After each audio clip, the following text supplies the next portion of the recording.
जिंदगी में कर दिखाओ कुछ ऐसा काम कि लोगों की जुबां पर हो सिर्फ आप ही का नाम।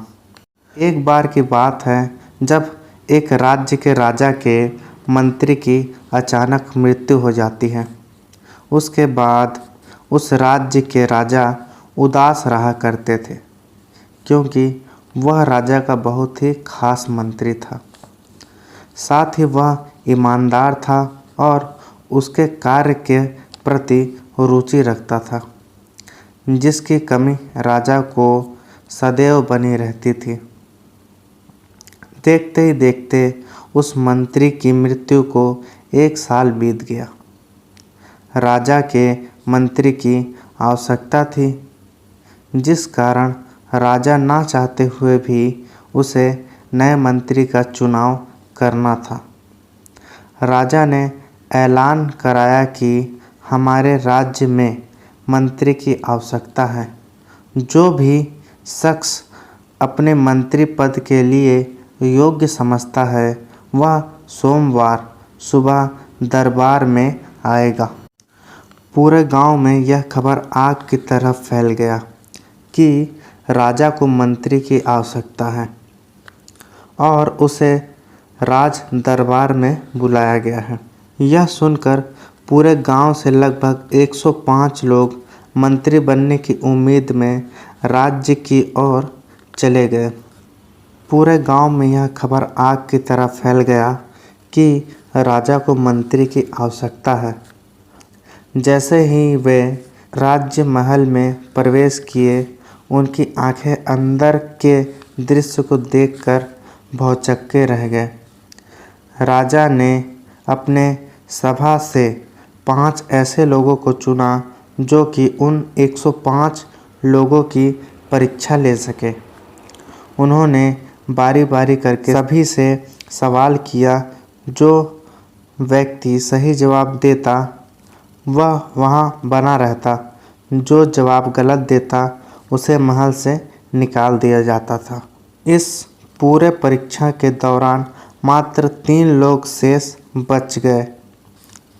राजा उन तीनों को अपने पास बुलाया और कहा कि मैं तुम्हें कुछ बीज दे रहा हूँ।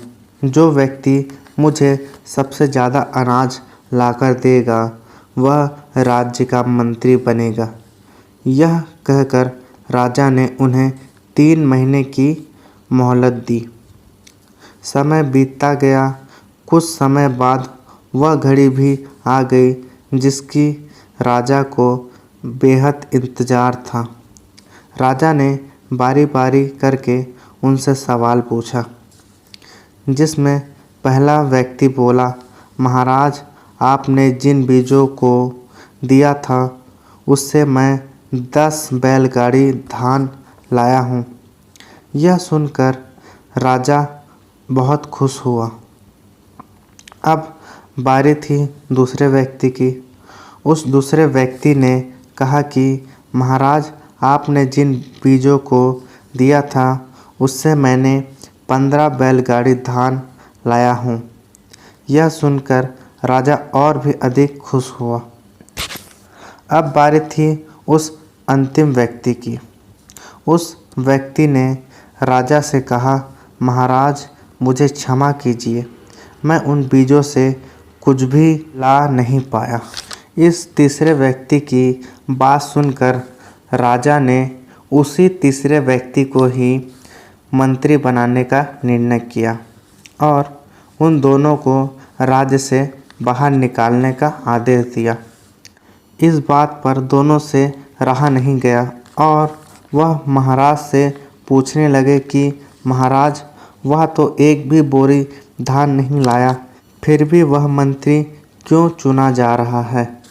तब राजा ने उन्हें कहा, मैंने जो बीज तुम्हें दिया था वह बांझ है, वह कभी अनाज पैदा नहीं कर सकता।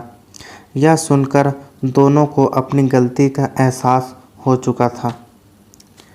इस कहानी से हमें यह सीखने को मिलता है कि हमें कभी झूठ नहीं बोलना चाहिए, क्योंकि बुरे काम का फल सदा बुरा ही होता है। आपको ये कहानी कैसा लगा मुझे कमेंट में बताइए। साथ साथ आप इस कहानी को अपने दोस्तों को भी शेयर कर सकते हैं। अगर आप इस चैनल पर नए हैं तो चैनल को सब्सक्राइब कर लीजिए, साथ साथ वीडियो को लाइक कर दीजिएगा ताकि इस तरह का वीडियो के नोटिफिकेशन आपको मिलते रहे।